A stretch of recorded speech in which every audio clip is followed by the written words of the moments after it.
Өнөөдрөөс 2017 онуудад аймаг орон нутгийн дэмжлэгтэйгээр эрүүл мэндийн салбарт дараах хөрөнгө оруулалтыг үе шаттайгаар хийж байна. Үүнд бүр хэлбэл Дорнот аймгийн хувьд ялангуяа эрүүл мэндийн салбарын хувьд иргэдийн маань өмнө тулгамдсан олон асуудлууд байгаа. Бусад аймагтай харьцуулахад олон төрөл эрүүл мэндийн сайд, эрүүл мэндийн салбарын ажилтнууд Ахиа улсын нийтүүдэд гол бодлого зорилттой чиглүүлэх үндсэн үүрэгтэй гэдгийг бид бүгдээрээ мэдж байгаа. Дорнот аймаг иргэдээ эрүүл болгох, иргэдээ соён гэгэрүүлэх, иргэдээ цаашид тулгамдж байгаа. Тийм учраас эрүүл мэндийн яамны зүгээс Монгол Улсын засгийн газрын зүгээс онцгой анхаарал хөтөлбөрийг хэрэгжүүлээд явах бүрэн боломж байгаа гэж үзэж байна. Өнөөдөр зөвхөн энэ нээлтийг бол үндэсний хөтөлбөрийг хэрэгжүүлэх ийм маш их хариуцлагатай ажил үр дүнтэй хэрэгжүүлэх талаар яам олон улсын төс төлбөр бусад иргэд ингээд та бүхэндээ цаашаа энэ хөтөлбөрийг үр дүнтэй хэрэгжүүлж хамгийн гол Монгол улсын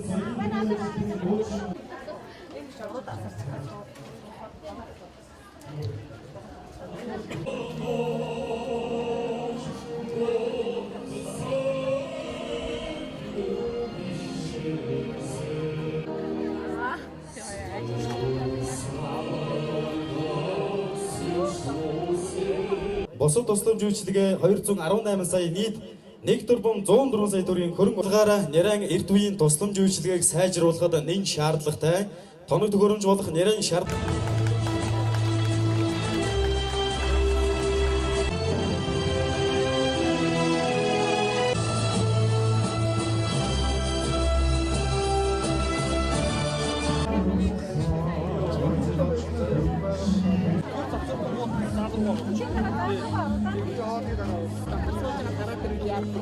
Сайн байцгаана уу?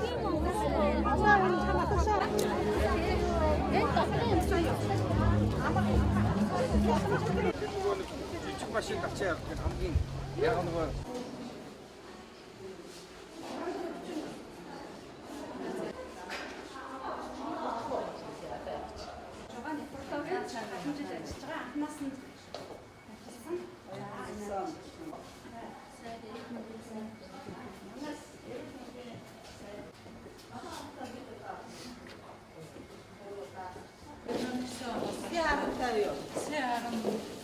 эмтлийн мөчтэй програмын албаа заасан сая 10 дээр тийм үү.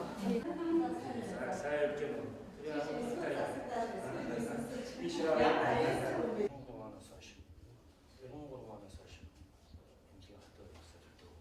Мөчтэй ясна. Уурсаа бэлтгэж төвжээ татаас үгүй хийгээд Асуулт гэнтээс бол автосамын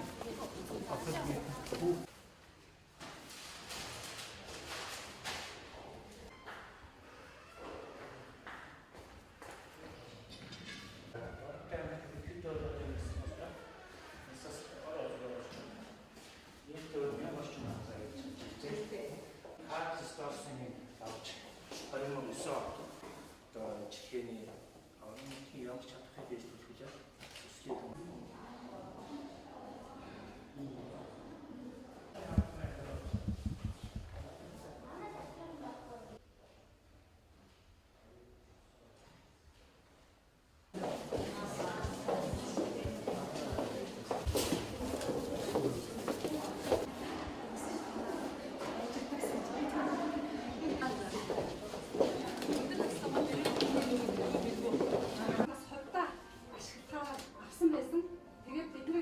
Тэгээд хувийн хэлэлцээрийн үндсэндээ ашиглаад байж байгаа яг одоохондоо. Энэ дөрөв өөрийнхөө хувийн дөрөв.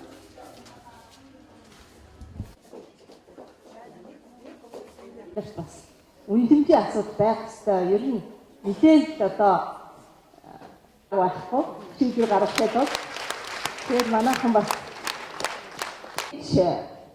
юу яасан бэ? Тэтгэвртэй гараад тэгээд тэтгэмж авах хугацаанаас өмнө тэтгэвртэй гараа.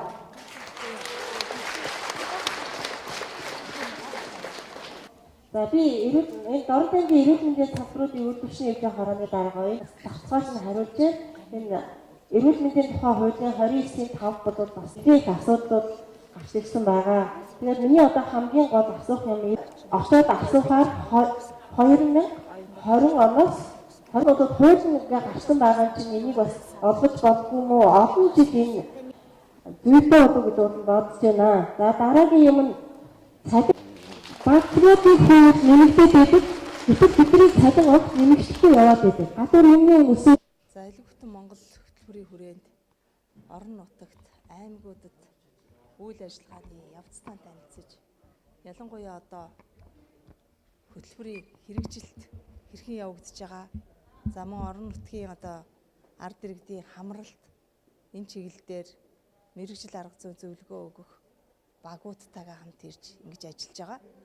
За Доронтой аймаг бол өнөөдөр 78 мянган хүн амтай. Нийт хүн амынхаа одоо 40-с 65 насны хүмүүсийг өнөөдөр энэ жил үзлэг, шинжилгээ, оншилгоо, эмчилгээнд хамруул. Өөрөөр хэлбэл хүн шинжилүүлэхээсээ өсвөлээд хамгийн сүүлийн эмчилгээний асуудлыг хүртэл шийдэх энэ урт замыг бол ерөөсөө л энэ 40-с 65 насны хүмүүсэл энэ жил хийх дуусгах юм. За эх хичээл бол үлдсэн насны хүмүүс маань хамрагдана.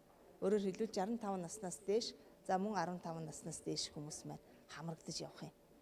Тэгэхээр бид эрүүл мэндийн даатгалын сангаас энэ эмчилгээ онцлогоонд зарцуулагдах 23 тэрбум төгрөгийг төсөөлөгдсөн байж байгаа.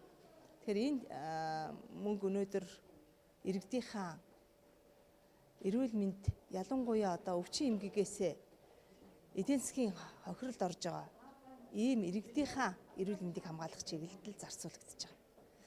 Тийм учраас өнөөдөр Монгол улс эдийн засгийн хямралтай байгаа ч гэсэн ард иргэдийнхаа эрүүл мэндийг хамгаалахын төлөө тодорхой хэмжээний олон ажлуудыг зохион байгуулж байгаа. Түүний нэг илэрхийлэл өнөөдрийн элэг бүтэн Монгол хөтөлбөр гэж ингэж үзэж байгаа. Өөрийн бие алжаалаа умардан өдөр шөнөгүй ажиллаж байдаг эрүүл мэндийн эмч ажилтан асар совлогч та бүхэнд болон эрхэм мөндөд төлөөлөгч та бүхний энэ өдрийн амар амгалан айлтгая. За Монгол Улсын засгийн газраас элэг бүтэн Монгол үндэсний хөтөлбөрийг хэрэгжүүлэх энэхүү нээлттэй ажиллагаанд оролцож би өөрийн санал бодлоо бас хуваалцъя гэж ингэж бодсон юм.